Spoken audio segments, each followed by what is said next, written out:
Je m'appelle Rebecca Sfage. Depuis toute petite, c'est hyper important pour moi d'être heureuse. Mais en fait, j'ai pas eu de vocation et je l'ai vraiment vécu comme un handicap jusqu'au moment où je me suis rendu compte qu'à défaut d'avoir une vocation, je pouvais la créer moi-même. Depuis, j'apprends à créer ma vie, créer ma voie à partir de moi. Et j'ai décidé d'aider d'autres femmes, entrepreneuses et actrices de changement, à créer leur voie également.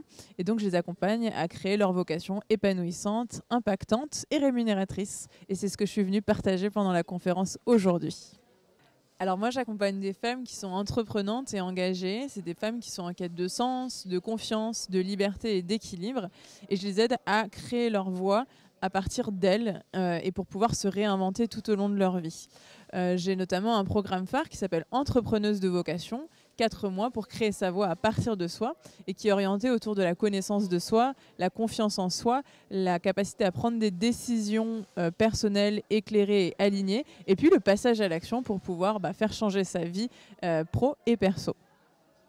Du coup, si tu te poses des questions sur ta vie professionnelle et si c'est important pour toi de créer ta voie, que ton travail soit source d'épanouissement et de sens, alors sache que tu peux approfondir le sujet et tu trouveras un petit cadeau de ma part sur mon site internet www.rebeccasfage.com et tu peux aussi me retrouver sur les réseaux sociaux, notamment Instagram où je partage beaucoup d'inspiration, beaucoup de clés, beaucoup d'exploration en fait pour pouvoir entreprendre sa vie et pour pouvoir devenir actrice de sa vie et actrice d'une société qui nous convient profondément. Une priorité pour moi dans le système éducatif, c'est de pouvoir concilier à la fois cet aspect de démocratisation du savoir au plus grand nombre qu'on a aujourd'hui en France et en même temps cette capacité à écouter les enfants, les adultes, les ados pour savoir quelle est leur singularité. Pour qu'on n'ait plus à rentrer dans le moule pour déformer ses formes, mais plutôt d'être à l'écoute de qui on est, ce à quoi on a envie de contribuer, pour pouvoir pleinement s'épanouir et se réaliser à travers nos études et à travers notre travail. Mon conseil, c'est parfois de ne pas donner de conseils.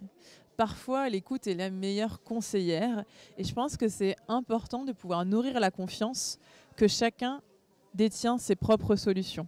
Et que parfois, c'est avec une écoute empathique qu'on va pouvoir aider l'autre personne à cheminer et à trouver ses réponses, trouver ses vérités. Ça me tient énormément à cœur de pouvoir en fait contribuer à ce que le travail soit source à la fois d'épanouissement et de sens pour les femmes. Et pour ça, j'ai créé différents types d'accompagnement, en individuel comme en collectif, pour pouvoir proposer des coachings, des formations, mais également des conférences. Je suis aussi animatrice, facilitatrice, bref, j'utilise différentes casquettes pour pouvoir contribuer à cette mission-là. Et si l'une de vous est intéressée, contactez-moi. J'aime bien, moi, pouvoir échanger, découvrir vos parcours. Donc, n'hésitez pas à me contacter. Alors moi, je suis coach et parfois, on ne sait pas très bien ce que c'est que le coaching. Donc le coaching, c'est vraiment une personne qui est là pour t'aider à travers des transitions de vie, à amener des changements dans ta vie. On part d'une analyse du présent pour t'aider à créer ton avenir, contrairement à la thérapie où on est plutôt dans l'analyse du passé pour comprendre ce qui se passe au présent. Si jamais tu as envie de tester le coaching, n'hésite pas à me contacter. Je propose des séances découvertes et je serai très heureuse de te rencontrer. Je suis aussi la co-autrice de l'ouvrage 10 étapes pour prendre la parole en public avec Laurent Trèfle qui est paru aux éditions Studirama parce que pour moi c'est hyper important de pouvoir donner confiance aux personnes que leur voix compte et qu'elles méritent de s'exprimer.